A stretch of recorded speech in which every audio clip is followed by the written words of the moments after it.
So I think we're having talked through some various aspects which are not necessarily common, things like handling tax, perhaps some regulatory issues. Not everybody shares those things. And I think we're kind of coming around a point which is everyone has in common, which is around structure. How do you structure, what may start as maybe a single marketing team, as it grows into different markets? How do you make sure that you have the right people on the ground, but also centrally? What is the best way? And I'm going to ask you, Carly, to talk about maybe some of the social aspects of this, because that's one of the hardest areas. I think it occurs to me to make sure has a degree of integrity and consistency across all global markets, but it has to be authentic for the local market as well. So how have you thought about sort of or the way that you structure the team, or the way that you build processes to make sure that is possible without trying to kind of crush it under the weight of kind of over processing, etc.? Well, currently we just have we have a sort of manager for each different country that we have locally. So we've got a Russian manager, a German country manager, US country manager. And if there's something going on that's just going out to their region, then that would just go out socially to that region. So we'll just localise the updates on Facebook, for instance, to the US audience or to the German audience. But largely we try to maintain the fact that we are a British brand, so everything's quite British and sort of kooky British. So everything will go out to kind of a global audience, so it's there for everyone, because our Nigerian audience and our Australian audience love the fact that we're so British, and they come to us with things because we're British and the quality of the shirts and that side of it. So we do try to maintain that throughout, but obviously if there are regional or national things going on, we will just generate it towards that audience. So have you set up, what have you done with the setup of Facebook or with Twitter handles and all of that kind of thing in order to represent your international spread? We do only actually have one Facebook page, so we don't have a TM Lewin US, TM Lewin Germany, because we didn't want to dilute the audience. And that's the same case with our Twitter audience as well. So that's English language, single page, But if we wanted to on Facebook just send something to the Russian audience, then we can do that with Russian language and just send it directly to the Russian members of that page. Right, okay, so and that would be a sort of a direct communication rather than a public... Yeah, so it'll only appear if you are based in Russia. Oh, okay. So, and it's the reason why you've kept it as one page is to do with the volume of the audience, or to do with the structure of handling different markets, or... Yeah, we don't have a massive... Because at the minute we're still developing the international site, so we don't really have a need for different languages per site, different pages per site.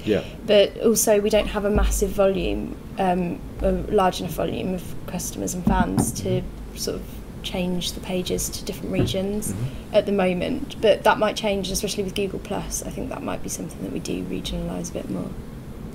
Why is that?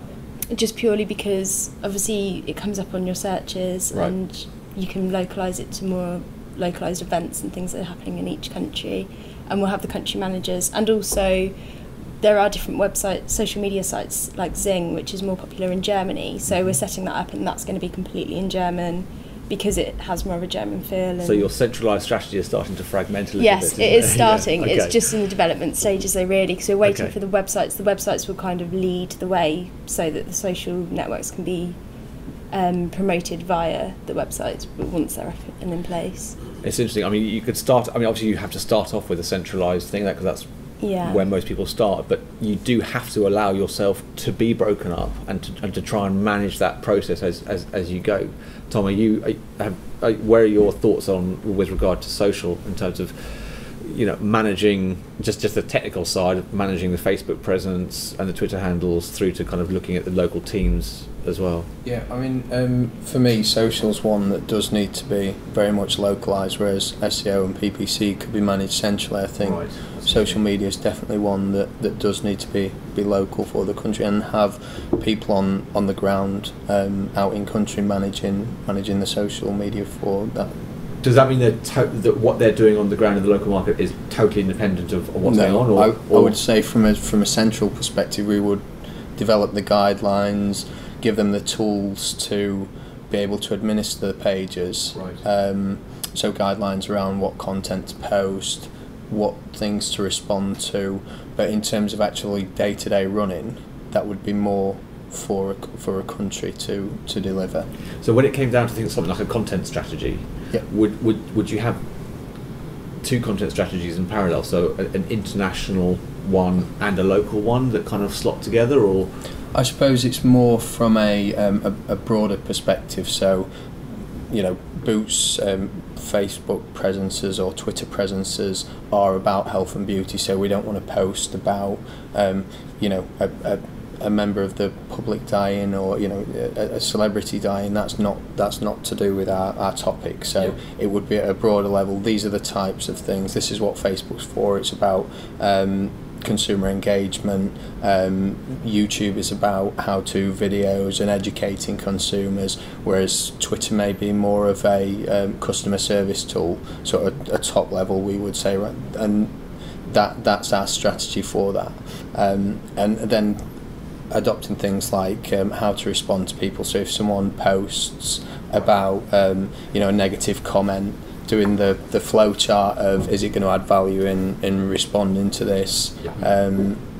How should you respond to it? And those type of guidelines, whereas the content strategy would be more developed by, not the content strategy, the content plan would be developed by the local market. But then what we would do as a centre is oversee that, so we'd make sure that it's planned 3 months in advance, and that we were ensuring that we're helping them with it, and essentially having the overall sign off of that.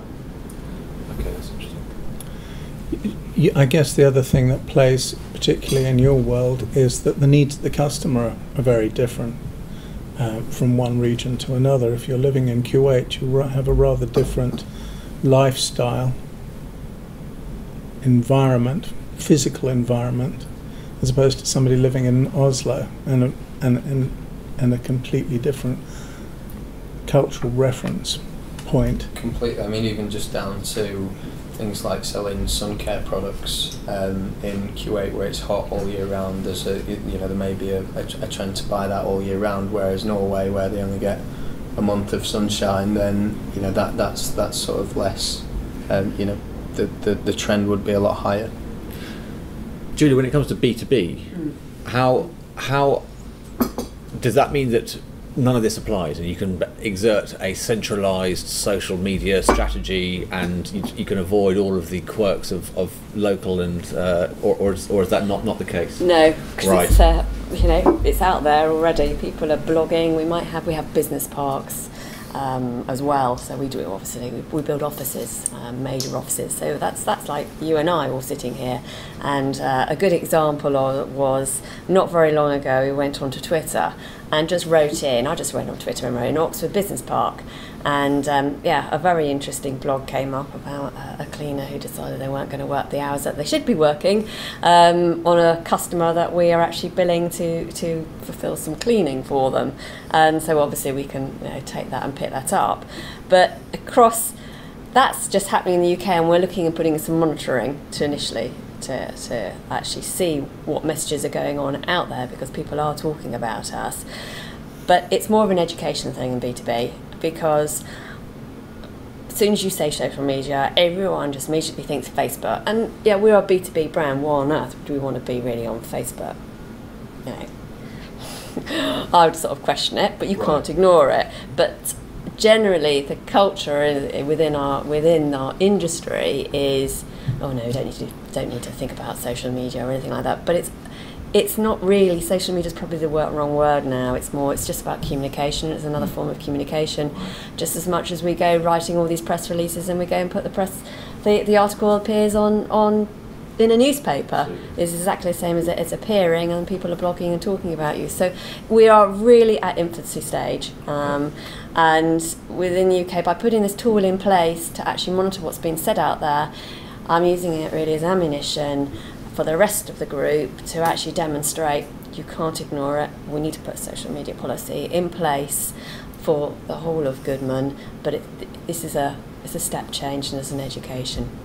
Have you guys thought about the whole phenomenon as a source of market research in intelligence? Yes. Insofar as it's not so much about you that we need to be researching, it's your customers and where they're headed and how that will vary dependent on the development stage of the territory in which you're doing business.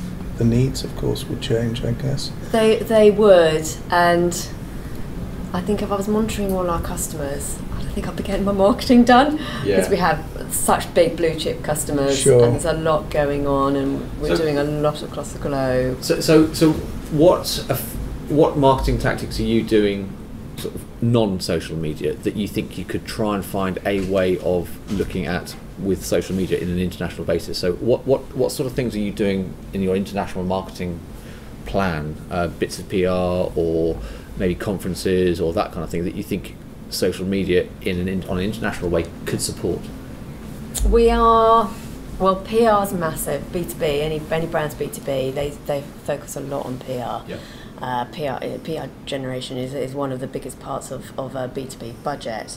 In addition to that, we do all kinds of e-newsletters that go out to our third parties, to affiliates that we work with.